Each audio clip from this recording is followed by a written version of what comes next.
하나님 말씀 보도록 하겠습니다.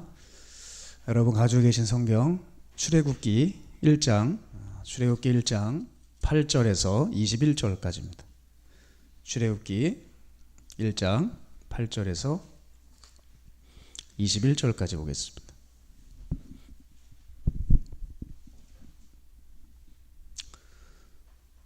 성경 가지고 오셨죠? 우리 함께 합독하겠습니다. 시작. 요셉을 알지 못하는 새 왕이 일어나 애굽을 다스리더니 그가 그 백성에게 이르되 이 백성 이스라엘 자손이 우리보다 많고 강하도다.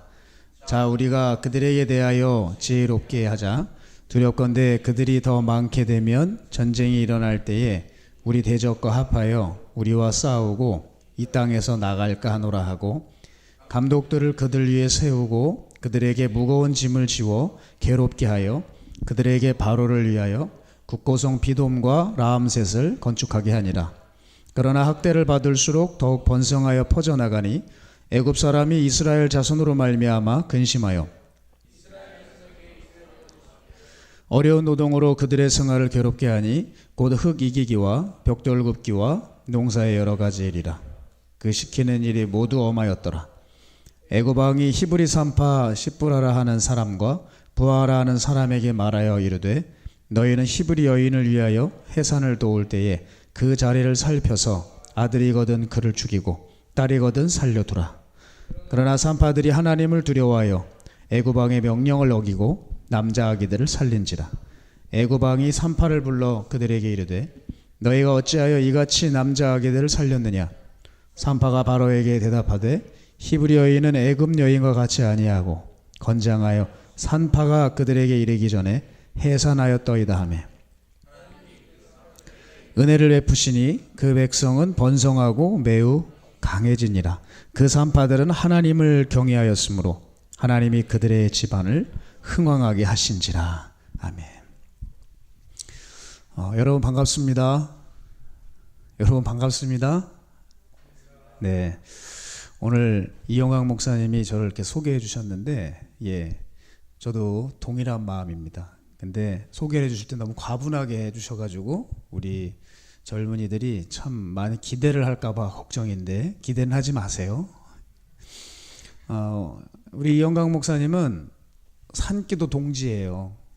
산에서 늘 만나 뵙는 목사님입니다.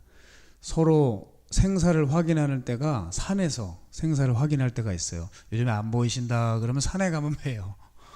그래서 혼자 어느 날은 산에서 기도할 때 참 적적하다, 나 혼자 이러고 있나 싶으면 저쪽 멀리서 목사님이 기도하고 계세요. 그리고 어느 날은 혼자 기도하다가 오늘은 그냥 혼자 기도하고 가는구나 하면서 이렇게 내려오면 목사님이 꼭 여러분 그 산이 어떻게 생겼는지 잘 모르겠지만 올라오자마자 그 벤치가 있어요.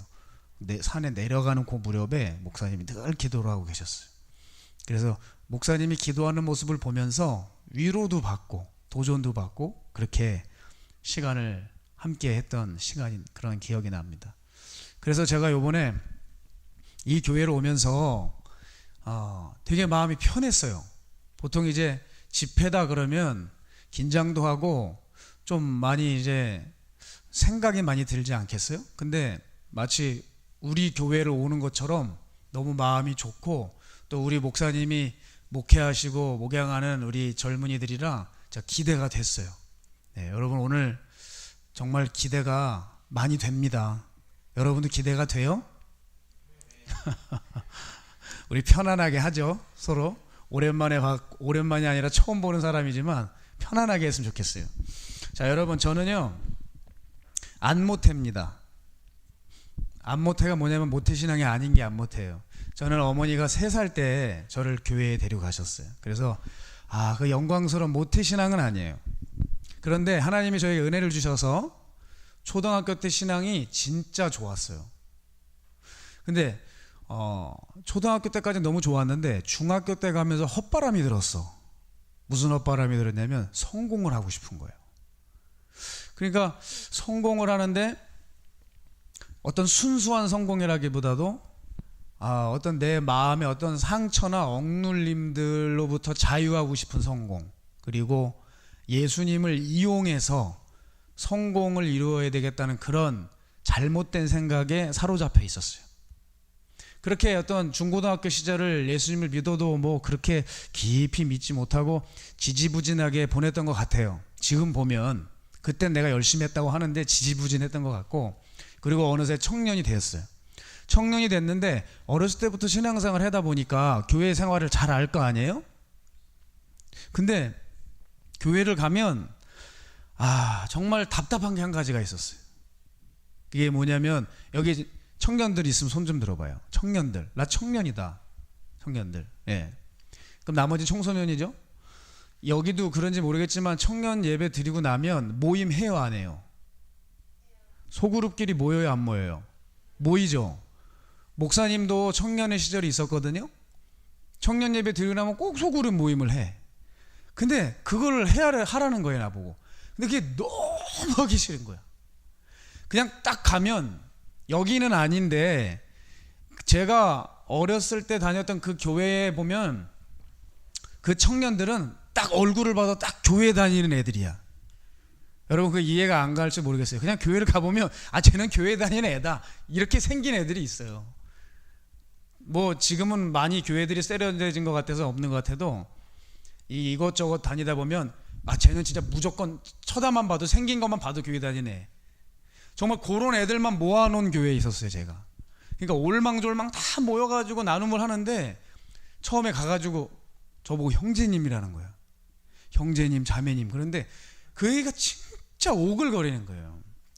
그리고 처음 봤는데 막 형제님 사랑합니다 그러는 거야. 아니 뭘 사랑을 해, 처음 봤는데. 그리고 사랑한다 그러면은 그 말만 하면 안 되잖아요. 밥 한 번을 안 사. 맨날 사랑한대, 축복한대.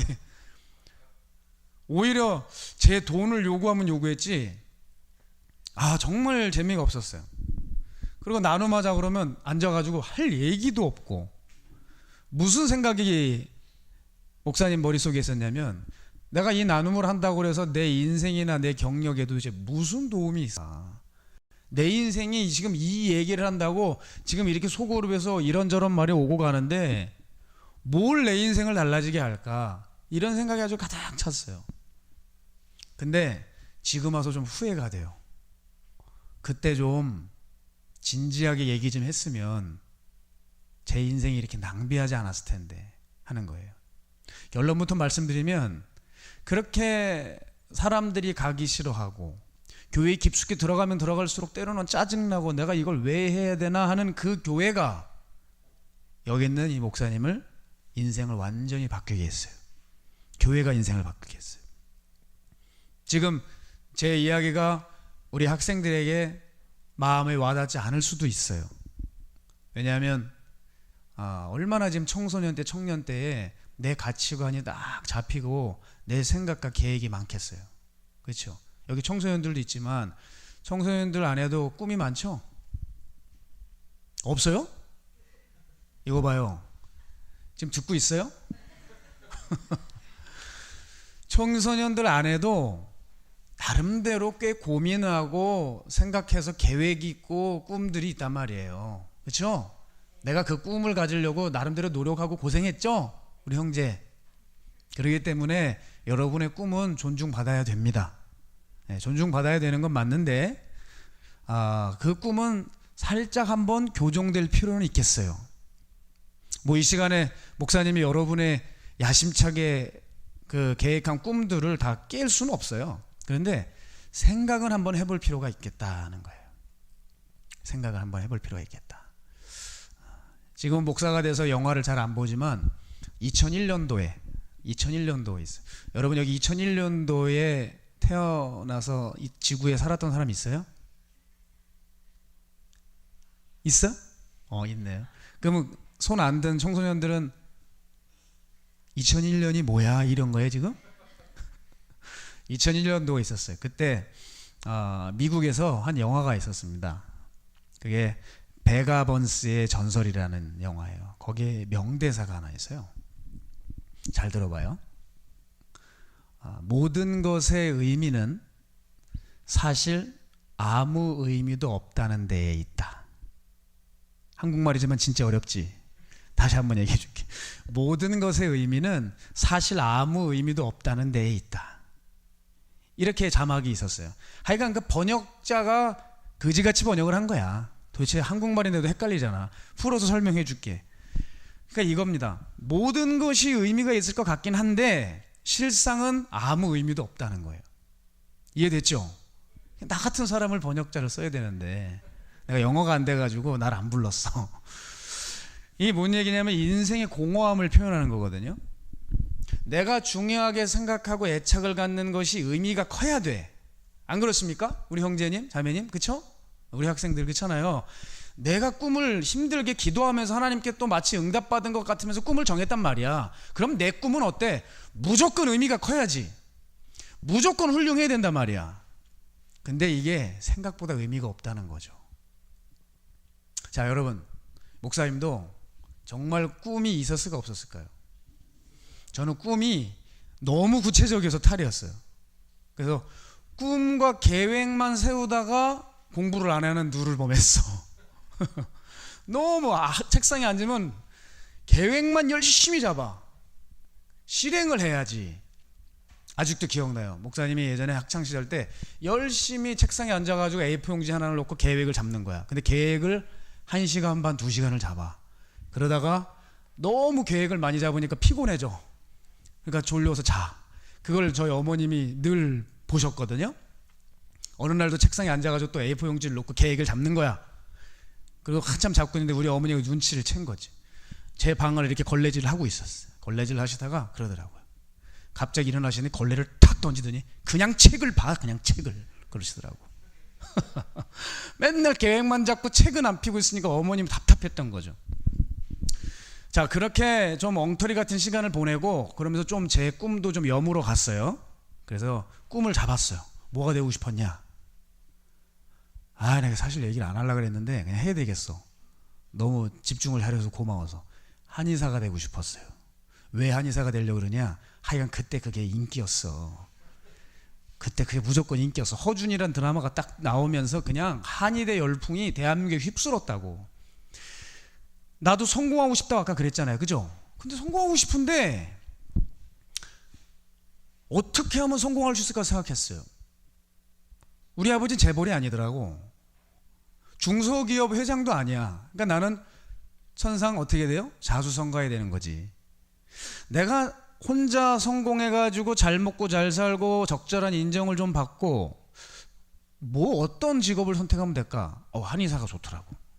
또 기독교인이었으니까 교회는 다녔으니까 침을 휴대하니까 또 뭐 이 사람 저 사람 무료로 의료봉사도 해주고 좋죠. 지금은 한의학에 대해서 관심이 전혀 없어졌지만 그때 당시엔 그거에 미쳤어요. 그래가지고 여러분 제가 수능시험 몇 번 본 줄 알아요? 5번 봤어요. 진짜 많이 봤죠. 진짜 집요한 인간이에요. 요번에 수능시험 끝났는데 뭐 아주 뭐 불수능이었다고 그러면서 뉴스에 나왔더라고요. 아이고 제가 무슨 생각이 드냐면 난 5번 봤어. 물론 이제 제대로 본 거 뭐 그렇다고 대학을 안 간 건 아니고 대학을 일반 대학을 다니면서 이제 시험을 치기도 하고 군대에 가가지고도 한의대 가고 싶어가지고 뭐 창고 들어가가지고 뭐 지금은 국어 영역으로 바뀌었더라고. 예전에 언어 영역이라 그랬어요. 언어 영역 문제집 막 풀고 그랬거든요. 하여간 토탈 치면 전 5번 봤어요. 끔찍한 시간들이었죠. 왜 근데 저는 이런 선택을 했느냐? 성공이 곧 행복이라고 하는 잘못된 공식이 제 삶을 지배하고 말았어요. 무조건 잘 돼야 된다. 성공해야 된다. 고생했던 내 삶을 보상하기 위해서는 정말 잘 돼야 된다는 그런 행복을 추구하려는 태도가 저를 오히려 불행하게 만들기 시작했습니다. 내가 생각하고 애착했던 것이 인생의 답인 줄 알고 따라갔는데 그 길에서 너무 많은 후유증을 얻게 되었어요. 뭐냐면 시험이 번번이 안 되는 거예요. 한의대가 그때 당시 서울대 의대급이고 탑이었거든요. 거의. 제가 어떻게 가겠어요. 그러니까 공부를 시작할 때 3년 잡고 했지. 3년 하면 되겠지 했단 말이에요. 근데 쉽지가 않더라고요. 번번이 실패하게 되었고 거기에 강박관념이 생겨요. 그리고 이렇게 눌려요. 좌절이 되고 열등감도 생기고 그 고통 속을 걷고 있었어요. 그러면 얼른 이 길이 아닌가 보다 포기하고 돌아서면 되는데 이 성격이 아주 고집을 부리고 집요한 성격이 있거든. 그러니까 끝장을 보려고 하는 거예요. 내가 고통은 계속 가중되었고 점점 내가 쳐놓은 울타리 안에서 혼자 허우적거리고 있다가 그 고통 가운데서 목사님은 주님을 만났어요. 그 주님을 만났다는 것은 뭐냐면 교회는 다녔지만 실질적으로 정말 정면으로 제 삶에 본격적으로 찾아오시고 하나님 나라가 내 삶에 침투해 본 적은 단 한 번도 경험해 본 적이 없어요. 그 2005년도 8월 여름날 주님의 음성을 제가 듣게 돼요. 너무 깜짝 놀라가지고 그 학원에서 이제 책을 다 접고 그냥 집으로 내려오게 됩니다. 하여간 그 얘기하면 또 여러분 오늘 철야가 될 것 같아가지고 하면 안 될 것 같고, 어쨌든 저는 주님이 저를 찾아오시고 목사가 됐어요. 목사가 되고 났는데 정말 신기한 게 있습니다. 여러분, 바울이 십자가가 능력이라고 하죠. 예수님 만나고 주의 종이 되고 나니까 어떤 일이 일어나냐면 그동안 내가 중요하고 애착하고 집요하게 생각했던 그 모든 것들이 거짓말처럼 하찮게 여겨지는 거예요. 내가 고작 이 일을 위해서 내 5년을 허비했나? 주님 좀 빨리 좀 알려주시지. 그랬으면 내가 이 고생을 안 했을 텐데. 주님은 또 가끔 그런 마음을 주세요. 아이고, 네가 5년을 고생을 안 했으면 내가 너한테 1년 차 때 2년 차 때 얘기한다고 네가 듣겠냐? 그런 음성도 마음을 제가 느꼈어요. 저는 어쨌든 주님을 만나고 났어요. 근데 신기한 게 있어요. 예전 꿈들을, 그렇게 꿈에서도 그리던 그 꿈들을 정말 그리워하지를 않아요. 돌아가고 싶거나 한 번도 뒤돌아본 적이 없어요. 목사로서 자격이 안 되고 좀 되먹지 못했기 때문에 내가 이 길 걸어갈 수 있을까 하면서 회의감은 들은 적이 있어도 제가 이 목회를 다 관두고 다시 옛날 그 일로 돌아가겠다고 생각한 적은 단 한 번도 없어요. 여러분, 근데 왜 그런 줄 알아요? 세상 만사는 베가번스 전설이라는 영화가 얘기했지만 정말 다 의미가 없어. 근데 주님을 만나고 나니까 딱 하나 의미가 있더라고. 전 가장 위대한 의미를 발견했어요, 제 삶에. 그게 뭔지 아십니까? 여러분 만나서 여러분 영혼 살리는 일이에요. 이것처럼 기쁜 일이 없어요.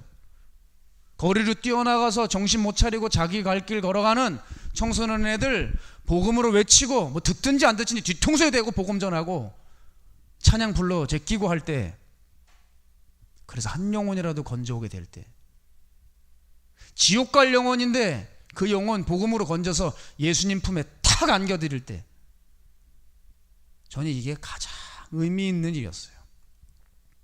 여러분이 저를 어떻게 볼지 모르겠지만 저는 이 일에 지금 미쳐서 여러 가지 계획을 짜고 있어요. 근데 지금 너무 감사한 건 뭐냐면 저랑 똑같이 미쳐서 지금 교회에서 또 저랑 똑같은 마음과 똑같은 생각을 가지고 이 영혼을 살리기 위해서 구상하고 계획하고 있는 청년들과 청소년들이 있다는 것이 감사해요.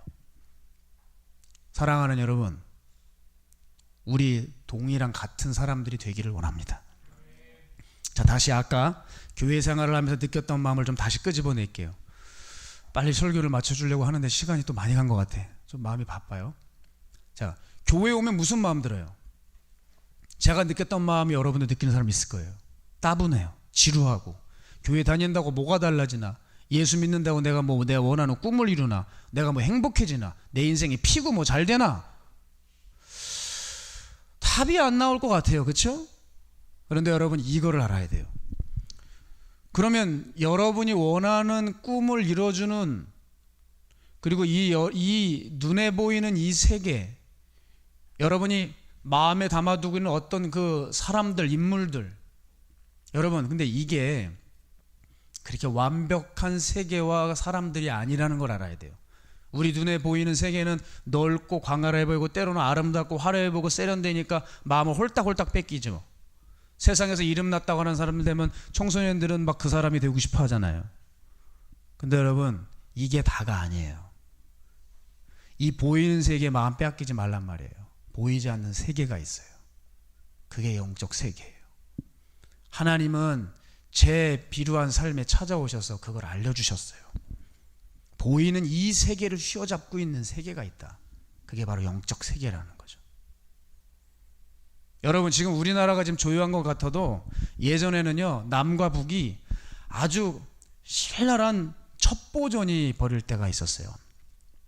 1960년대 후반에는 이 첩보전이 굉장히 잦았고, 또 무장공비란 말 들어봤어요? 무장공비의 침투와 잦은 교전들이 일어났었어요.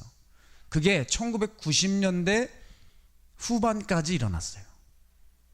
근데 실제 첩보전을 일으켰던 사람들은 누굴까? 첩보전을 일으킬 때 그 현장에 나타났던 총과 칼을 쓰는 그 요원들이, 그 사람들이 그 첩보전을 진짜 일으켰을 거라고 생각해요? 아니죠. 이 사람들을 지휘하고 조정했던 지도부, 보위부들이 뒤에 있는 거예요. 이게 영적 원리랑 똑같은 겁니다. 여러분, 이 세상이 대단한 것 같지만 이 세상을 내려다보고 다스리는 나라가 있어요. 그게 뭔지 알아요? 하나님 나라예요. 따라해 봅시다. 하나님 나라. 이 단순한 원리예요. 너무 쉬운 설명들 아닙니까? 그런데 사람들이 이 하나님 나라에 대해서 눈이 열린 사람이 없어요. 이 하나님 나라는 눈에 보이지 않아요. 그리고 하나님 나라라고 보여지는 건 뭡니까? 하나님 나라가 이식되어서 조금 흉내내는 것 같은 데가 어디예요? 교회죠. 근데 교회에 들어보면 그냥 수도 적고 되게 미약해 보이는 것 같아요. 그러니까 청소년들이나 청년들이 교회를 안 찾아요. 내가 여기서 뭐 하냐 이거지. 그냥 여기 앉아 있는 것 자체가 그냥 내 자신이 한심해 보이고, 그러니까 화려해 보이고 사람들 많은 재미난 세상 속으로 다 나가버리는 거예요. 그런데 이게 심각한 오해라는 거예요. 여러분, 하나님 나라는요, 겉보기에는 미약해 보여요. 그리고 하나님 나라를 그대로 이식해 놓은 이 교회 공동체, 세상 사람들이 봤을 땐 대단해 보이지도 않아요. 그런데 여러분, 이 교회 공동체는 대단한 거예요. 왜냐하면 교회는 숱한 전쟁과 아무리 어려움이 있어도 이상하게 교회는 망하지 않아요. 그리고 교회에는 놀라운 생명력을 가지고 있어요. 밟아도 일어나는 잡초와 같은 놀라운 생명력을 가지고 이 교회는 정말 점점 불어나고 있는 거예요. 그 교회의 원형을 어디에서 찾을 수 있냐면 오늘 본문이에요. 출애굽기요. 오늘 이 출애굽기 1장에 보면 이스라엘이라고 하는 한 나라에 주목하면서 이스라엘의 역사의 시작을 보여주는데, 여러분 출애굽기 1장 보세요. 여러분 가지고 있는 성경 있죠? 출애굽기 1장 1절에 보면 뭐라고 나오냐면 야곱이 애굽에 이집트의 12아들들을 데리고 들어옵니다. 야곱이 이집트에 들어왔을 때 12명 아이들, 그 12명의 아들들의 식솔들을 데리고 들어와요. 진짜 정말 작은 숫자죠. 그런데 이스라엘의 수는 1장이 끝나기도 채 전에 엄청나게 불어난다는 것을 알 수 있어요. 장정만 60만 명 정도 했는데 나중에 200만 명 점점 불어나는 거예요. 거기다가 이 교회를, 이 이스라엘 민족을 박해하는데도 점점 수가 불어나고 있다고 12절에 얘기하고 있어요. 여러분 함께 읽겠습니다. 시작. 그러나 학대를 받을수록 더욱 번성하여 퍼져나가니 애굽 사람이 이스라엘 자손으로 말미암아 근심하여. 아멘. 여러분, 학대를 받아도 교회는 번성해 나가요. 지금 언론이, 매스컴이, 사회 분위기가 교회를 학대하고 조롱하고 교회를 핍박하는 분위기로 가고 있죠. 그런데 여러분, 지금 이 출애굽에 나오는 이 원리가 뭡니까? 그러해도 하나님의 나라는, 교회는 계속 번성해 간다는 거예요. 어떤 사람은 이렇게 불만을 하더라고. 이런 얘기까지 들었어요. 아니, 교회가 편의점 수보다 많대요. 그 불평을 하는 거예요. 여러분, 교회가 이 땅에 많이 늘어나는 것이 잘못된 겁니까? 교회가 자꾸 많이 건물마다 생겨나는 것이 걱정거리입니까? 그 교회 다니면서도 정신 나간 얘기를 하고 있어요. 여러분, 교회가 생겨나는 것은 좋은 거예요. 좋은 거예요. 물론 교회가 교회다워져야 되는 중요한 문제가 대두되고 있지만, 그거는 여러분 우리가 차차 시간을 두고 해결할 문제고, 그 이전에 온 세상이 주님을 찬양하는 교회들은 계속 생겨나야 되는 거예요. 아멘입니까? 교회는 많아져야 돼요. 또 여러분, 오늘 이스라엘 민족들이 여기 출애굽기에 나오는데 이스라엘 사람들 보면요, 수도 되게 적은 것 같아요. 실제 이스라엘 나라를 가도 여러분 별로 인구수가 많지 않아요. 근데 이 사람들이 얼마나 대단한지 몰라요. 세계 전역에 다 퍼져 있어요. 정치, 경제, 사회, 문화, 예술 전 영역에 퍼져서 그 영역별로 최고봉이 되어 있어요. 놀랍죠? 여러분, 지금 뉴스만 틀면 무슨 얘기 나와요? 핵 얘기 나오죠. 핵. 여러분 핵 누가 만든 줄 알아요? 누가 만들었을까요? 사람이 만들었지. 그래 알아. 유대인이 만들었어요. 유대인은 학자가 만든 거예요. 정말 아무것도 아닌 민족 같았지만 세상을 쥐락펴락하는 민족이 되어버렸다는 거지. 자, 무슨 얘기를 하고 싶은 거냐면 하나님 나라는 겉보기에는 혹은 처음에는 미약해 보여요. 근데 예수님께서 뭐라고 말씀하시냐면 마태복음 13장 31절 보면 천국은 마치 사람이 자기 밭에 갖다 심은 겨자씨 하나가 같다. 이 겨자씨는 모든 씨보다 작은 것이지만 자란 후에는 풀보다 커서 나무가 돼서 공중의 새들의 쉼터가 된다는 거예요. 또 예수님은 이렇게 말씀하세요. 천국은 마치 가루 서말 속에 들어간 누룩 같다. 여러분 누룩이 뭐예요? 빵 만들 때 넣는 이스트, 효모 들어봤어요? 발효제예요. 발효제. 그 많은 밀가루 반죽 속에 그 작은 누룩이 들어가면서 발효가 일어나서 크게 부푸는 거죠. 하나님의 나라가 이와 같다는 거예요. 누룩이 아무것도 아닌 것 같잖아요. 겨자씨가 아무것도 아닌 것 같지만 그 미약해 보이지만 그것을 통하여 하나님 나라는 어마어마하게 걷잡을 수 없이 번성해 나가는 게 하나님 나라 원리라는 거예요. 자, 성경에 보면은 예수님 팔아먹은 제자가 누구예요? 가룟 유다죠. 가룟 유다가 예수님 팔아먹었어요. 왜 팔아먹었다고 생각해요, 여러분?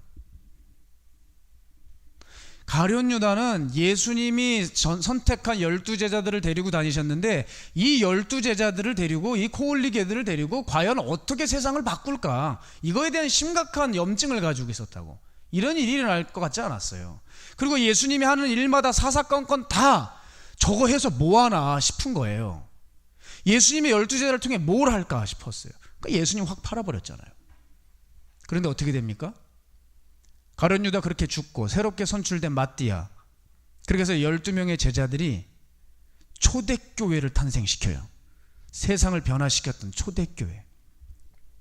여러분 사도 바울이라는 사람 알아요? 그 사도 바울 목사님이, 여러분 제가 신학교 다닐 때 공부를 해보면 어떤 사람이냐면 키가 155, 머리는 볼드, 눈썹은 이렇게 생겼고 코가 걸작이에요. 매부리에 들창코. 여러분 매부리 코에 들창코. 그리고 설교하다가 간지를 가끔 알아서 쓰러져. 거기다가 눈에 늘 안질이 껴서 안지를 닦아야 돼요. 그리고 말을 잘 못해. 글에는 능하지만 말에는 조란자라 그러잖아요. 설교도 그렇게 뛰어난 사람 같진 않아요. 그러니까 어떻게 보면 그런 사람이 목회 현장에 있으면 여러분 어떻게 되겠어요? 사람들 다 졸고 그냥 그런 사람이 목회하면 다 쫄딱 망하죠. 되게 미약해 보였다고요. 그러니까 바울의 외모를 보고 사람들이 많이 공격을 했어요. 라이벌들이. 근데 그 사도 바울 한 사람을 통해 어떤 일이 일어납니까? 굉장히 초라해 보이고 약해 보이지만 약할 때 강함 되시는 주님이 그 사도 바울을 선택하니까 그 한 사람을 통해 소아시아와 유럽을 완전히 변화시키는 거예요. 오늘 이 본문에도 마찬가지입니다. 여러분 이 출애굽기 내용 잘 알죠? 우리 목사님 통해 잘 들었죠? 여러분 바로가 어떤 일을 해요? 히브리 남자 아기를 다 죽이죠. 듣고 있니? 히브리 아기들을, 남자 아기를 다 죽인다고요. 그때 그럼 남자 아기들 다 죽으면 이 민족의 미래가 없잖아. 그럼 이 남자 아기들 누가 살릴까? 군인들이 살렸을까? 히브리 군인들이 살렸을까? 장정들이 살렸을까? 전혀 예상하지 못한 인물들이 살린다는 거예요. 아주 초라해 보고 미약해 보이는 누가? 히브리 산파들이 살렸다는 거예요. 그럼 산파가 누구야? 산파가 뭐야? 한국말인데 진짜 어렵죠. 쉽게 말해 애 출산할 때 애 받아주고 애 조금 길러주는 그 여인들을 말하는 거예요. 그 산파들이, 전혀 예상하지 못했던 산파들이 이스라엘의 민족을, 그 씨들을 책임지고 이스라엘 민족의 영도자였던 모세의 길을 열었다는 거지. 여러분 감동이 안 와요? 난 속이 타. 이럴 때 물을 한잔 해야 되겠어. 내가 원래 물을 안 먹는데. 아니 농담이에요. 여러분이 지금 너무 잘 듣고 있는 것 같아요. 물 먹으려고 그런 거예요. 자, 나약하게 짝이 없는 사람들 같았으나 그들을 통해 하나님은 민족을 구원하세요. 그죠? 자, 사람들은 우리 교회 다니는 우리들을 보고 느려 터진 것 같고 약해 보이고 미련해 보이고 우습게 여깁니다. 또 우습게 볼 게 아니야. 두고 보세요. 나중에 누구 덕을 볼지. 따라합시다. 우리 덕을 본다. 세상은 우리 덕을 보는 거예요. 우리 때문에 쟤네들 사는 거예요. 벌써 한국은 끝장났어. 이미 이 땅에서 없어졌을지도 몰라요. 근데 이 땅에 하나님의 사람들이 기도하고 하나님을 얼굴을 구하니까 하나님이 이 땅 살려주신 거죠. 그 믿음 있습니까? 세상 사람들은 우리를 볼 때 되게 우습게 여겨요. 특별히 속도 내기를 좋아하는 이 세상과 또 이단 종파들과 여러 이데올로기들은 무서운 속도를 내서 사람들의 인생을 휘감아 버려요. 그런데 잊지 마세요. 그것들은 곧 다 사라질 것들이에요.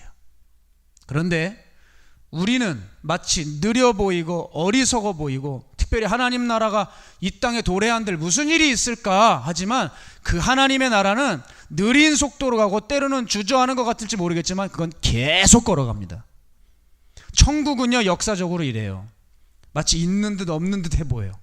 그러나 사람들의 인생 속에 여러분들의 마음 속에 끊임없이 변화를 일으키고 앞으로 다가오는 때에 하나님의 사람들을 준비시킵니다. 아멘입니까? 이게 하나님의 나라입니다. 여러분 지금 이 청춘 예배 여러분 어떻게 생각하고 오셨습니까? 저는 우리 목사님이 청춘 예배를 여셨을 때 너무 잘하셨다 생각했어요. 지금 교회들이 젊은이들을 청소년들을 다 세상에 빼앗기고 있는 때 아닙니까? 그러니까 얼른 뒷문을 막아버리고 이 청년들과 청소년들을 사수해야 된단 말이에요. 이런 예배들이 대한민국에 많이 일어나야 된다고 생각해요. 그런데 지금 이 예배를 보시죠. 사람들의 수가 적어요. 그리고 각자의 신앙의 모양들과 수준들이 나 이것 가지고 될까? 너무 미약해 보이고 약해 보이는 거예요. 그런데 여러분 눌리지 마세요. 우린 누구에게 우습게 여김을 당할 존재들이 아닙니다. 우리 뒤에는 하나님이 계시고 우린 지금 미약해 보이지만 후일에 자란 후에 우리를 통해 하나님께서 어떤 역사를 일으키실지 몰라요. 여러분이 어떤 역사의 주인공이 될지 그 주역들이 될지 아무도 몰라요. 그게 하나님 나라의 비밀이라는 것입니다. 아멘. 여기는 목사님은 개척을 했어요. 이제 거의 4년이 되어가는 것 같아요. 4년 전에 개척을 했어요. 개척을 할 때 청년들 6명을 데리고 나왔어요. 그래서 개척 멤버가 6명이에요. 청년들 6명. 근데 그 청년들은 어떤 청년들이었냐면 그냥 누가 봐도 그냥 약해요. 마음이 아픈 친구들, 혼자는 신앙생활 할 수 없는 아이들만 6명만 데리고 나왔어요. 잘 세워진 리더들은 교회 청년부를 잘 이끌어가라고 두고 제 손길이 필요한 청년들 6명만 데리고 나왔습니다. 여러분 그때 목사님이 이 청년 데리고 과연 뭘 할 수 있을까 좌절하고 낙담하지 않았어요. 오히려 이 청년들 다 데리고 매주 주일 밤이 되면 예배 마치고 나면 저 구월동에 번화가로 데리고 나갔습니다. 그래서 올망졸망 모여서 그 구월동 번화가 한복판에서 길거리 찬양을 했어요. 사람들이 얼마나 조롱했는지 몰라요. 아직도 기억해요. 그 코수염난 이상한 그 앞에 티월드 그 통신사 뭐야 아직 안 해도 돼. 나 가라고? 아니야 괜찮아요. 그럴 수 있지 뭐. 오히려 이런 것들이 이제 잠자는 영혼들을 깨우고 좋습니다. 가가지고 정말 매주일 찬양을 했고 기도했어요. 그러니까 앞에 아직도 기억나요. 티월드 그 통신사 직원이 나와가지고 그렇게 담배 피면서 깐족대고 앞에서 가래침 뱉으면서 좀 가라고 말이에요. 승질내고 그 다 큰 어른들이 말이에요. 처음에 몇 명 데리고 정말 소수로 데리고 했습니다. 근데 여러분 나중에 지금은 30명이 뛰어나가요. 그러니까 이제는 건들지도 않아요. 나중에 길거리 찬양할 때 기도하고 마이크 시스템 갖다 놓고 막 전도하고 그랬거든요. 이제 막 쳐다보고 구경하고 어떤 친구들은 불신자였는데 그 찬양 듣고 감동해서 교회 나왔어요. 길거리 찬양이 전도 효과를 원한다면 그런 측면에서는 굉장히 미약한 접근이에요. 그런데 우리는 무슨 뭐 영혼을 전도하는 어떤 방편으로 거기 나간 거 아니라 그 거리에 어둠의 영을 몰아내고 가장 죄악이 도사리고 있는 그곳에 하나님의 영이 임하길 원했어요. 그 어떻게 보면 초라하고 아무것도 아니고 적은 수를 데리고 그냥 나아갔지만 그 속에서 하나님께서 역사하시는 거예요. 그렇게 해서 이 모양 저 모양으로 모인 청년들이 하나님이 90명을 이제 보내주셨어요. 물론 여러분처럼 이렇게 이런 토요일 날도 열심히 예배드리지 않는 친구들도 많아요. 아직도 정신 못 차려가지고 막 개기고, 예? 그래가지고 그냥 맨날 신방 가가지고 붙잡아야 될 애들도 몇 있어요. 그렇지만 많은 청년들은 이제 깨닫고 자신의 삶을 지혜롭게 다스리고 살찌워가고 있어요. 여러분, 하나님 나라는 이렇게 놀라운 능력을 가지고 있습니다. 아멘. 여러분, 기죽지 말아요. 누가 우리가 약하다고 우리를 우습게 봅니까? 하나님 나라는 단순히 수의 확장에 있지 않아요. 여러분, 그것의 위로를 받으시길 바라요. 여기 있는 저도 정말 소수로 개척을 했기 때문에 그 마음을 잘 알아요. 하나님 나라가 능력이 되려면 어떻게 되냐? 수가 늘어난다고 좋은 게 아니에요. 그 수가 적더라도 그 안에 하나님의 말씀이 담겨져 있으면 돼요. 바로 같은 세상이 우리를 향해 뭐라고 하건 하나님을 두려워하면서 그 말씀을 지키고자 나아갈 때 교회를 찾아 나온, 하나님을 보고 싶어 찾아 나온 주의 백성들이 하나님의 말씀으로 무장될 때 우리 놀라운 능력을 행하고 결국 이를 낸다는 것입니다. 아멘이에요? 이스라엘 민족은 역사의 승자가 될 수 있었어요. 그 이유를 정확히 기준을 성경은 제시하고 있어요. 백성들이 하나님의 언약을 마음 가슴판에 새기느냐 그렇지 않느냐입니다. 여러분, 어떤 면에서 보면은요, 교회는 지금 미약하지 않을 수 있어요. 지금도 봐요. 이렇게 벌써 청춘 예배 때 사람들이 이렇게 오잖아요. 지금 교회들 보면 수가 많아요. 그렇죠? 근데 문제가 있어요. 근데 그들 안에 하나님 나라의 능력이 있다고 말할 수 없어요. 왜냐? 수는 되는데 말씀의 능력에 있어서는 너무 미약한 거예요. 교회 수는 넘쳐나요. 그런데 하나님의 말씀이 그들 안에 없어. 생각해봐요. 구원받은 나는 어떻게 살아가야 되는지, 성령님을 모시고 있는 나는 이제 어떤 선택과 결정을 해야 되는지, 말씀을 들은 나는 내 현실에서 어떤 말씀에 적용을 해 나가야 하는지, 끊임없이 바로의 말들, 세상의 말들이 들려오는데 이때 나는 과연 어떤 선택을 하고 어떤 영향을 받고 있는지, 과연 그 세상을 두려워하지 않고 하나님을 두려워하면서 영적인 선택을 해 나가고 있는지 생각해 보란 말이에요. 이게 안 되고 있는 거예요. 그러니까 교회는 하나님 나라가 아니라 잡종을 길러내고 있어요. 잡종. 목사님이 좋아하는 목사님이 있어요. 토조 목사님이라고. 이분이 이런 얘기를 했어요. 세상과 연합한 교회는 가련한 잡종에 불과하다. 수는 많아요. 예배당도 근사해요. 교회에서 많은 다양한 프로그램을 통해서 사람들의 마음을 이렇게 빼앗아 가려고 애써요. 근데 문제는 뭡니까? 교회에 찾아 나온 한 사람 한 사람이 그 마음 안에, 마음판에 하나님 말씀이 새겨 있지 않아요. 그러니까 교회 다니면서 세상 사람들과 전혀 다를 바 없는 더러운 짓과 잡짓과 음란과 탐욕과, 이 젊은 애들 보세요. 얼마나 더러운 문화 속에 그냥 젖어 살면서도 회개 한 번 하지 못하는 타성에 젖은 예배를 드리고 있는 것입니다. 여러분, 왜 이렇게 세상이 기독교에 대해서, 예전에는 안 그랬는데 왜 기독교에 대해서 점점 세상은 흥미를 잃어가고 있을까요?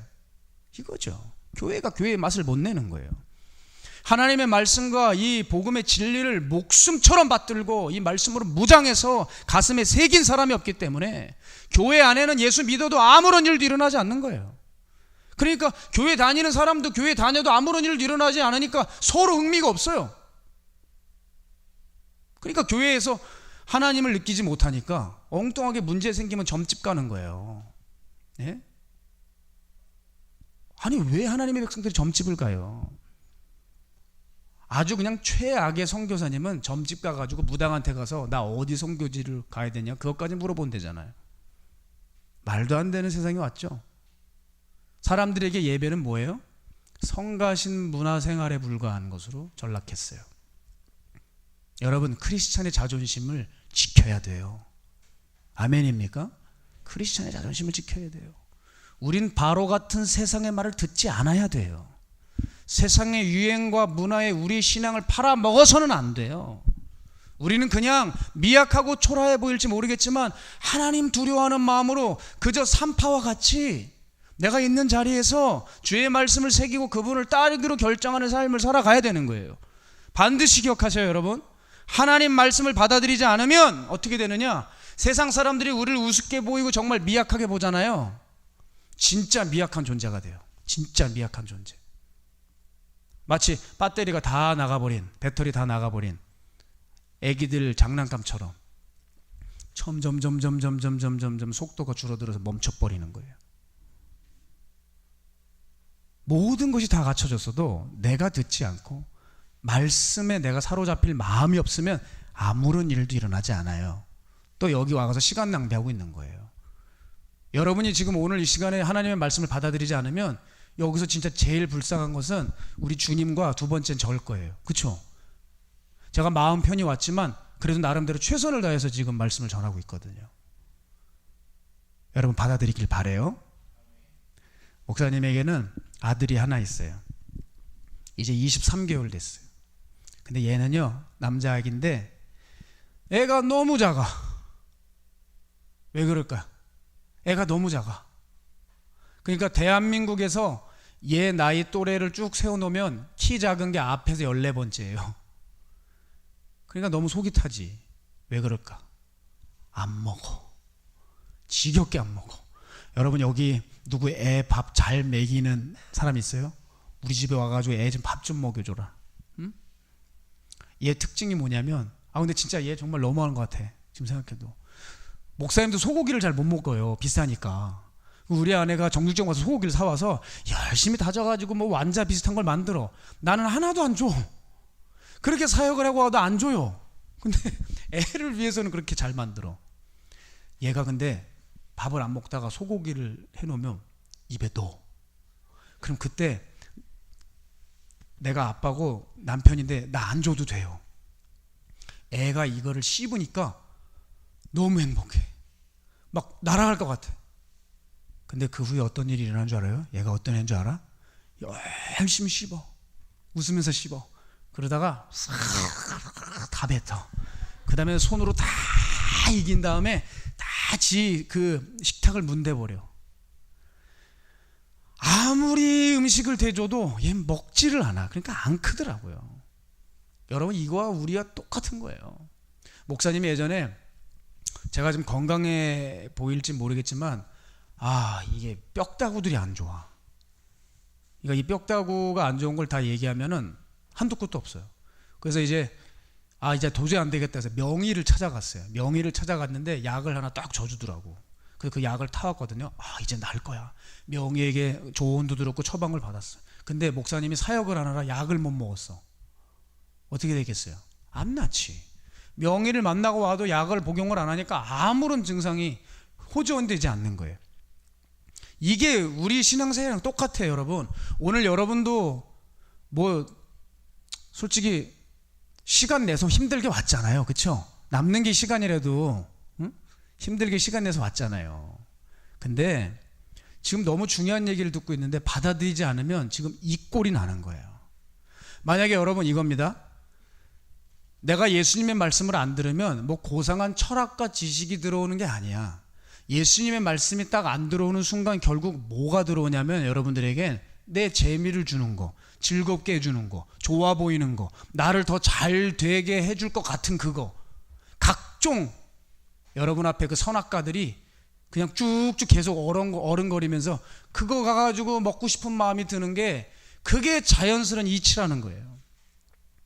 학업을 한다고 할지라도, 이성교제에 관심이 있더라도, 자기 개발이 있을지라도 여러분 그 안에 예수님 없으면 아무 소용없는 거예요. 그 안에는 생명이 없어요. 그 안에 능력이 없는 거예요. 오늘 예수님 말씀이 들어오지 않으면, 여러분이 예수님 말씀에 붙잡히지 않으면 그건 간단해요. 세상의 가르침이 여러분을 붙잡게 돼 있어요. 그러니까 지금 여러분의 영혼을 하나 두고서 쟁탈전이 벌어지고 있어요. 이게 영적인 세계예요. 사랑하는 여러분, 하나님 말씀 외에 다른 것에 속지 마시기를 바랍니다. 자꾸 쳐다보지 마. 쳐다보면 안 돼. 눈은 몸의 등불이라고 하셨거든.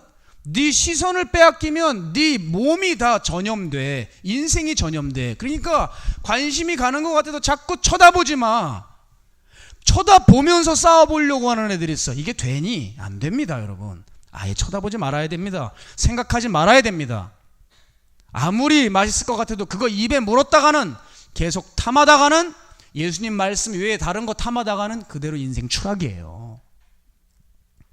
그러다가 돌아오면 다행인데 못 돌아오면 지옥이에요. 이게 무서운 거죠. 그러나 여러분, 오늘 내가 주님의 말씀을 온전히 받아들이면 삽니다. 믿으면 삽니다. 주님 따르면 삽니다. 아멘입니까? 그럼요. 내가 따르고 있다면, 내가 믿고 있다면, 내가 주님 닮고 있다면, 지금 내가 연약하고 미약해도 이것은 진짜 진정한 미약함이 아닙니다. 이것은 굉장한 강함이에요. 내 자금이 결코 자금이 아닙니다. 사람들이 보기엔 굉장히 우리가 싱거운 포장지로 포장되어 있는 것 같지만 아니에요. 풀러보면 어마어마한 내용이 담겨 있는 거예요. 그게 바로 하나님 나라 사람들입니다. 아멘. 지금 목사님을 함께 사역하고 있는 청년들이 있어요. 근데 이들에게 물어보면 뭐라고 답하냐면 지금이 본인들이 인생 중에 가장 행복하대요. 그 이유가 무엇인지 여러분 압니까? 왜 그들은 행복할까? 그가 한 가지를 했어요. 바로 교회에 오면 뭐가 달라질까? 예수 믿으면 내 삶이 뭐 어떤 유익이 있을까? 이러한 심각한 오해를 버리고 말씀을 받아들였기 때문에 그들은 지금 가장 큰 행복을 누리고 있다는 거예요. 여러분도 그 행복을 누리길 바라요. 지금 우리 청년들 중에 한 명을 제가 자랑하고 싶은 것은 우리 교회에서 가장 전도를 잘하고 영혼 사랑하는 청년이 하나 있어요. 근데 이 청년 얘기를 왜 하냐면 이 청년은 원래 게임 중독자였어요. 멀쩡히 서울 소재 대학을 다니면서 게임에 얼마나 미쳤는지 중간고사를 쳐야 되는데 PC방에서 오락하느라고 중간고사를 치르지 않고 학고를 맞는 애야. 교회는 나오지만 눈이 갔어요. 세상 생각에 눈이 갔어. 여기는 그런 사람 한 명도 없어서 감사해요. 근데 그 친구를 처음 봤을 땐 전혀 예수님을 믿을 마음이 그렇게 크지 않아요. 그런데 여기서 기타는 치고 찬양을 섬기고 있었어. 근데 이 친구가 계속 자기에 대해서 염증이 생기는 거예요. 교회에는 나오지만 변하지 않는, 그리고 게임은 끊을 수도 없고. 그러다 어느 날 교회에서 찬양을 하는데 우리 교회는 보혈 찬양을 많이 해요. 예수 십자가에 흘린 피로를 찬양을 하는데 그대는 씻기어 있는가? 마음속에 여러 가지 죄악이 깨끗이 씻기어 있는가? 그 후렴구 가사가 그 청년의 마음을 만졌어요. 그때 갑자기 감동이 오면서 깨달아지더래. 뭐라고 그러냐면 나는 단 한 번도 씻긴 적이 없구나. 나는 그렇게 수없는 날들을 예수 믿었지만 난 한 번도 주님의 보혈에 씻긴 적이 없구나. 그때 깊은 깨달음을 얻게 돼요. 그때부터 이 친구가 뭐 하냐면 죄와 싸워야 되겠다. 그래서 제 방에 왔어요. 제가 이렇게 얘기했어요. 넌 집에 가지 마. 그랬어요. 좀 엄격한 제안이죠. 집에 가지 마. 교회에서 살아라. 네가 집으로 가면 PC방에 또 끌려가죠. 거기서 헤매고 있고 은혜 다 소진하느니 너 집에 가지 마라. 여기서 학교 다녀라. 근데 그 아이가 순종을 해요. 그렇게 한마디 툭 던졌는데 이 아이는 그것을 마음에 받아들이고 새긴 거예요. 그때부터 어떻게 되느냐? 교숙자가 됐어. 교회에서 늘 먹고 살아요. 그러다 보니 게임 중독이 떠나가더라고요. 그리고 다시 모든 것들이 회복됐어요. 지금은 뭐 하는 줄 알아요? 우리 교회 청년 예배를 인도하는 찬양 인도자가 됐어요. 지금은 전도팀 팀장이에요. 어제도 목사님 저 대학교 캠퍼스 전도하러 다녀올게요. 그러면서 전도팀 이끌고 그렇게 아주 그냥 기쁘게 떠나더라고요. 제가 그 모습을 보면서 뭘 생각했냐면 얘는 정말 결론을 아주 잘 내린 거예요. 지금까지 어떻게 살았던 간에 너무 결론을 잘 내렸어. 뭐냐? 요즘에 청년들이나 청소년들이나 자기가 좀 깨끗하고 뭐 괜찮은 사람인 것처럼 포장을 너무 많이 합니다. 근데 이 청년은 뭐라고 결론 내렸냐? 내 삶은 죄악 자체다. 난 지금까지 헛수고를 했다. 예수 없는 내 인생은 완전히 무의미하다. 그걸 깨달았어요. 그때부터 이 친구가 그것을 깨닫고 전도를 시작하는데 어떤 일이 일어난 줄 알아요? 청년들이 벌떼같이 모여들지 않았어요. 또 깨닫고 막 거리로 나가면 막 청년들이 막 와야 되잖아요. 그렇게 모여들지 않았어요. 옆에서 보면 허탕치고 고생만 계속하고 있어요. 아마 다른 청년들은 이런 생각을 할 수 있어요. 아, 참 우습다. 저거 어떡하냐. 저 하다가 말겠지. 이랬을 수도 있어요. 그런데 여러분, 그 청년은 겨자씨였어요. 누룩이었어요. 어떤 일이 일어나냐면, 많은 사람들이 벌떼같이 오진 않았지만 무슨 일이 일어나냐면 옆에 있는 같이 있는 신앙의 동료들에게, 옆에 있는 청년들에게 그 전도의 열정이 퍼져나가는 거예요. 그래서 이 청년을 중심으로 전도 팀원들이 구성이 되는 거예요. 7명이 딱 모였어요. 전도해라, 나가라 이런 애들이 아니라 자발적으로 목사님 내가 전도할게요 하는 애들이 딱 모여들었어요. 그리고 이 친구들이 나갈 때마다 영혼들을 데리고 오는데, 여러분 벌써 20명인가 넘는 그런 청년들을 교회에 방문시켰고, 그 중에서 몇은요 우리 식구들이 됐어요. 그래서 맨 앞에서 이제는 울면서 기도하는 불신자 애들이 예수 믿는 애들이 됐단 말이에요. 여러분 두고 보십시오. 지금 그 청년 하나의 변화가 뭐가 달라지겠냐 하지만, 이 청년 하나가 변화됨으로 인해서 주변이 변하기 시작하고 팀들이 구성되면서 이 팀들이 나아갈 때 처음엔 미약하지만 두고 보시란 말이에요. 나중에 얼마나 많은 청년들을 죄와 죽음에서 건져낼지 말입니다. 기억하세요. 하나님 나라는 수에 있지 않아요. 말씀에 무장된 한 사람이 일어날 때 그때부터 하나님 나라는 무섭게 진행됩니다. 아멘입니까? 자, 이번에 한 청년이 카페를 근사하게 열었어요. 이제 치문데요. 청년. 한 청년이 카페를 근사하게 열었어. 그러니까 사람들이, 청년들이 뭐라냐면, 와, 우리 청년 중에서 카페를 열었다는 거예요. 여기 봐요, 여기 봐요. 조금 줄여주면 좋을 것 같아요. 카페를 열었어요. 그 청년들이 이제 막 설레지. 우리 청년 중에서도 카페를 열었으니 얼마나 근사하고 설레겠어요. 그리고 뒤에 아주 뛰어난 로스터가 있어가지고 커피 맛에 아주 감동이 돼요. 진짜 맛있어요. 우리 목사님은 제가 꼭 드릴 거예요. 여러분도 드릴게요. 오세요. 무료로 제가 다 사드릴게요. 그러니까 그냥 단순히 어떤 청년들의 한 공간이 생겼다, 우리가 커피를 이렇게 아는 사람이 카페를 열어서 즐겁게 커피를 먹을 수 있다? 저는 그 정도가 아니었던 거예요. 저는 그 광경을 보는데 너무 남달랐어요. 카페를 들어가면 그 딱 바에 누가 있냐면, 사단과 세상에 붙들렸던 두 청년이 해맑게 웃으면서 손님을 받고 있었고, 그 카페는 세상 다른 곡들 안 틉니다. 가요들 안 나와요. 하나님의 아름다운 선율이 잔잔하게 흘러나와요. 그 카페 주인은, 그 청년은 누구냐면 나이도 많아요. 34인가 그래요. 불신자였습니다. 근데 이분이 우리 교회 청년이 헤어샵을 하거든요. 거길 가 앉았는데 그 헤어샵 청년이 이 앉아있는 그 고객을 전도를 해요. 그 청년이 카페 사장이에요. 그 전도를 통해서 저희 교회 한 번 나왔습니다. 근데 그 예배가 언제냐? 12월 25일이야. 성탄절이었어요. 근데 그 성탄절 예배 때 하나님을 만나요. 어떻게 이럴 수가 있을까? 뭐라 그런 줄 알아요? 나중에 제가 그 오전 예배 끝나고 나서 아직도 기억해요. 아, 형제님 너무 잘 오셨어요. 오늘 예배 잘 들으셔서 너무 감사하고 다음 주에 또 뵐게요. 꼭 오세요. 그랬더니 뭐라는 줄 알아요? 그때는 아주 시크한 사람이었어요. 저 안 가요. 저 오후 예배도 오늘 한번 드려보기로 마음을 먹었어요. 이거는 목사님의 강요 때문이 아니라 제가 결정한 겁니다. 그래서 오후 예배 때 아주 시크한 모습으로 예배는 드리는데 울고 있는 거야. 그때부터 이게 무너져가기 시작하면서 주님을 받아들이기 시작하는데요.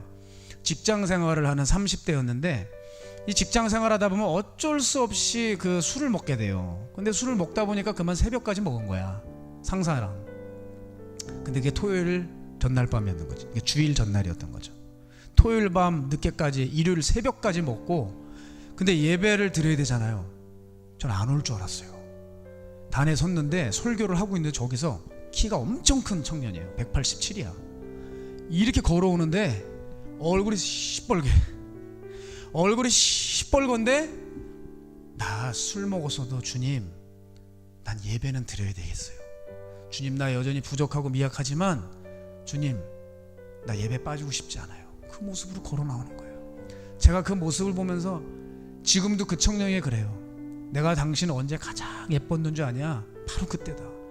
술이 취해가지고 그냥 얼굴이 새빨간데 예배 도중에라도 예배 안 빠지려고 잠도 안 자고 주님 앞에 나온다고 술 냄새 입에서 풀풀 나는데 와가지고 맨 앞에 앉는데, 당신 그 신앙 잃어버리면 안 된다 그랬습니다. 그 청년은 주초를 다 끊어버렸어요. 그리고 이제 카페를 열었습니다. 자, 그 청년 그렇고 그 옆에 바리스타가 있어요. 그 바리스타는 누구냐? 우리 교회 청년이에요. 이 바리스타인 이 청년은요, 지금 이제 21살인가 됐을 거예요. 고등학교 때 만났습니다. 마음이 너무 많이 아픈 아이였어요. 그래서 어머님의 전화를 받고 제가 신방을 하게 됐을 때 그 아이를 처음 만났습니다. 학교에는 이미 자퇴를 했고요. 그 어두컴컴한 자기 방에서 분노와 열등감과 좌절과 자학증으로 자기를 괴롭히고 있는 그런 아이였어요. 그때 그 아이에게 예수님을 전해주고, 너 이러고 있으면 안 된다, 교회 나와라 그랬어요. 이 아이가 그래서 제 권유를 받아들이고 예배를 드리기 시작했어요. 근데 이상한 증상이 일어나는 거야. 오늘 제가 너무 감사한 건 여기 한 명도 안 졸아. 어쩜 이렇게 집중을 잘 해주는지 몰라요. 목사님이 정말 훈련을 잘 시키신 것 같아요. 예배를 드리는데요, 얘가 사람이 졸을 때 어떻게 졸아요? 그냥 뭔가 이렇게 있잖아. 이 전조 증상이 있잖아. 이렇게 매지가이를 하면서 뭐 이런 게 있잖아. 그게 아니야. 딱 저를 보고 있다가 펑 찍어. 이러고 있다가 퍽. 그러니까 설교하고 있는데 퍽 소리가 나. 그럼 또 어떻게 좀 시간 지나서 지가 이렇게 힘들게 일어나. 근데 또 설교하고 있어 퍽 해. 그럼 사람들이 또 다 쳐다봐. 그때만 해도 25평대는 조그만 성전 개척 초기 때 일이거든요. 무슨 생각이 드냐면, 쟤는 왜 저렇게 설교 때만 되면 자고, 뭐 이렇게 조는 수준이 저렇게 남달라. 어떻게 저렇게 대책 없이 잘까. 그러다가 저렇게 벽에 앉아 있잖아요. 여기 벽이잖아. 쾅 박는 거야 그냥 이렇게. 계속되니까 짜증이 나더라고요. 목사도 짜증이 나더라고. 왜 저럴까 도대체. 왜 지금 은혜 놓고 설교하고 있는데 왜 저럴까 도대체. 왜 도와주질 않나. 근데 제가 완전 잘못 생각한 거였어요. 그 아이는 기면증이라는 병을 앓고 있는 아이였어요. 제가 거기까지 몰랐어요. 기면증이 뭐냐면 뇌세포가 점점 죽어가요. 그러니까 의식을 잃는 거예요. 이렇게. 그러니까 이러고 있다가 갑자기 이러니까 쾅 찍는 거죠. 이 기면증은 나중에 어떻게 되냐면, 예를 들어 겨울이 위험해. 겨울에 길을 걸어가다가 그 추운 겨울날 뇌세포가 점점 죽어가면서 의식을 딱 잃잖아요. 그럼 그대로 쓰러집니다. 그래서 동사로 죽어요. 이건 아주 무서운 병입니다. 이거는 치료가 잘 안 됩니다. 그런데 그 아이를 놓고 기도하기 시작했어요. 아이가 복음을 받아들이기 시작했어요. 목사님, 나도 목사님 설교 듣고 싶어요. 애가 울어요. 목사님 설교 듣고 싶은데 나 고개가 이렇게 떨어져요. 나 이렇게 쓰러져요. 저를 위해서 기도해 주세요. 그래서 뜨겁게 기도할 때 가서 안수하고, 야, 주님 믿어라, 알았지? 주님을 받아들여야 돼. 복음을 믿어야 돼. 넌 그래도 구원받았지 않냐. 놀라운 일이 일어났어요. 애가 어느 때부터 안 졸아요. 이상하다. 쿵쿵 찢지 않아요. 시간이 지나서 저희가 너무나도 감개무량한 소식을 들려줬어요. 목사님, 병원에 갔는데 의사가 깜짝 놀라요. 정상인의 뇌구조가 되었다는 거예요. 이제는 약을 먹지 않아도 된대요. 완치 판정을 받았더라고. 이건 불치병인데 하나님이 그 영혼을 만져주신 거예요. 그때 주님을 만나고 나서 이 아이가 어떤 결정을 하느냐, 나를 살려주신 주님을 위해서 뭘 해야 될까 생각했더니, 자기 같은 고등학생들, 그때 그 아이가 19살이었으니까 예수 모르고 죽어가는 청소년 애들 살려야 되겠다, 문 영혼들을 살려야 되겠다, 굳게 마음을 먹어요. 그래서 자기가 자기 돈으로 문방구 가서 골판지를 사가지고 이만한 거 해가지고 거기다가 이제 막 지금 뭐 이렇게 글자도 좀 삐뚤빼뚤하지만 여러 가지 프린트아웃을 해가지고 뭐라고 하냐면 예수는 모든 이들의 희망입니다. 사람이 죽고 난 후에 끝이 아닙니다.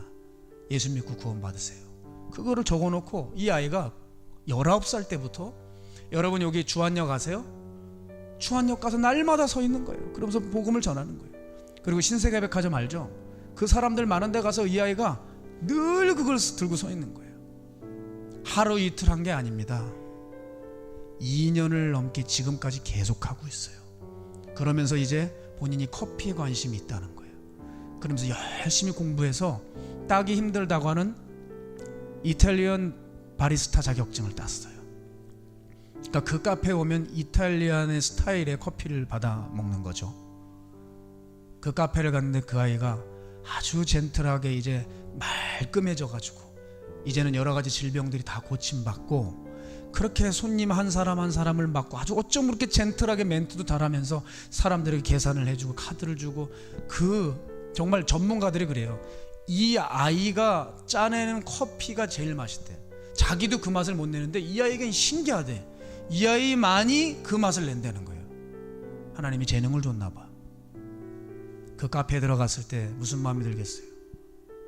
그렇게 어둡고 캄캄한 그 방에서 신음하고 있던, 자학증으로 시달리고 있던 그 자기만의 공간에서 거기서 뛰쳐나와 복음을 만나 거리의 전도자가 되고 어엿한 사회인이 돼가지고 그렇게 사람들을 섬기고 지역사회를 섬기고 있는 모습을 볼 때 제가 얼마나 감동을 받는지 몰라요. 여러분, 저는 이런 한 영혼 한 영혼이 너무 소중해요. 다들 뭐 큰 교회, 큰 사람들 막 대량과 큰 것을 좋아하는 시대를 살고 있지만 그들이 뭘 놓치고 있냐면 작은 곳을 너무 소홀히 여겨서 그만 아무런 역사를 보지 못해요. 그러나 현실은 어떤 줄 알아요? 미약해 보이고 버려진 곳 같지만 그곳에서도 생명의 꽃은 피어난다는 거죠. 오늘도 이곳에 생명의 꽃이 피어나길 원해요. 목사님은 이렇게 한 사람 한 사람이 몰입하고 있어요. 예전의 꿈은 그렇지 않았어요. 큰 목회하고 싶었거든요. 그런데 주님을 만나고 나서 목회 현장에 들어가면서 한 사람의 인생을 제가 직면하면서 그들의 아픔과 애환을 살피면서 어디서 가장 큰 기쁨을, 행복을 얻냐면 한 영혼이 살아날 때, 한 가정이 이제 다시 일어날 때 그 기쁨은 이루 말할 수가 없어요. 저는 한 사람 한 사람에 몰입하고 있어요. 오늘 여기 많은 이들이 와 있지만 사실 오늘 저는 여기 있는 전원이 다 뒤집어졌으면 좋겠어요. 그런데 저는 능력이 없어서 그렇게 하질 못할 것 같아요. 그런데 한 사람이라도 저는 충분해요. 오늘 그 한 사람이 제대로 변화되면 세상은 바뀌게 됩니다. 여러분이 그 한 누룩이 되지 않으시겠습니까? 여러분이 바로 그 겨자씨 같은 그 사람이 되지 않겠어요? 여러분이 그 사람이 되면 사람을 살리고 사람을 완전히 바꾸고 이 교회를 살리고 이 인천을 살리고 대한민국까지 살리는 종들이 될 수도 있는 거예요. 오늘 우리가 아무리 작고 연약해 보이고 미약해 보이지만 여러분, 교회는요 거인이에요. 거인. 그걸 알아야 됩니다. 교회는 영적 거인이에요. 근데 사단이 이 영적 거인인 우리를 내 정체성을 깨닫게 하지 못하게 하기 위해서 온갖 전략을 가지고 우리의 눈을 가리고 귀를 막고 속이고 우리를 잠들게 하려고 약을 계속 치고 있는 거예요. 그런데 여러분, 우리는 사단에게 속아나지 말고 뭐 해야 됩니까? 말씀을 통해서, 예배를 통해서 깨어나야 됩니다. 그래서 한 영혼이 깨어나면 여러분 분명히 인생은 바뀌고 세상은 바뀌어집니다. 여러분, 제가 근심이 있어요. 뭔지 압니까? 이 세계 정세와 이 한국 정세를 보면 지금 무슨 문제가 있냐면 한 사람을 놓치니까 나라가 기울어져요. 한 사람을 붙잡으니까 나라가 사라져요. 이런 역사를 제가 보고 있습니다. 저는 하나님도 여러분을 볼 때 동일하다고 생각해요. 그 한 영혼을 발견하기 위해서 주님은 찾으십니다. 한 영혼을 제대로 세우고 쓰이기 위해서 하나님은 오늘도 이 예배를 열어주셨어요. 바라기는 이 히브리 산파와 같은 미약한 사람들일지 모르겠지만 산파들의 결단과 하나님을 두려워하는 마음에 충실할 때 여러분은 하나님의 영광과 능력을 보게 될 것입니다. 성년 여러분, 지금 교회를 우습게 보는 시대 속에서 여러분 살고 있습니다. 제가 여러분에게 간곡히 부탁드릴 것은 뭐냐면 크리스찬의 자존심을 지켜주십시오. 부디 바로와 같은 세상의 말들을 듣지 마십시오. 그 세상의 문화와 세상의 여러 가지 일들에 두려워하지 마세요. 남들이 이거 한다 그러면 나도 그거를 해야 되고, 세상이 다 가지고 있는데 내가 그게 없으면 그 결핍을 보면서 나를 막 인생의 실패자고 나고자라고 여기는 그런 잘못된 사단의 속임수에 놀아나지 마십시오. 여러분은 여러분 그 자체로 존귀한 자입니다. 그리고 거기에 하나님의 복음만 말씀만 여러분 삶의 무장이 된다면, 여러분 지금 미약한 삶이지만 여러분 삶을 통하여 하나님이 하고 싶어 하시는 그 마음에 담아두신 일들은 마음껏 하실 수 있을 거예요. 여러분이 해야 될 일은 뭘까? 오늘도 앞으로도 나를 지으시고 앞으로 내 삶을 이끌어 주실 나의 창조주 여호와를 기억하는 것입니다. 오늘도 사람들의 마음속에 계속 그 나라를 키워가고 계시고 그 나라를 성장시켜 가시고 계속 확산시켜 가고 계세요. 그게 뭐예요? 하나님 나라예요. 오늘 그 하나님 나라가 여러분 마음 안에 있습니다. 그래서 그 하나님 나라 붙들어 여러분 정말 진정한 의미 있는 삶 사시기를 주의 이름으로 축복합니다. 우리 함께 기도하기를 소망합니다.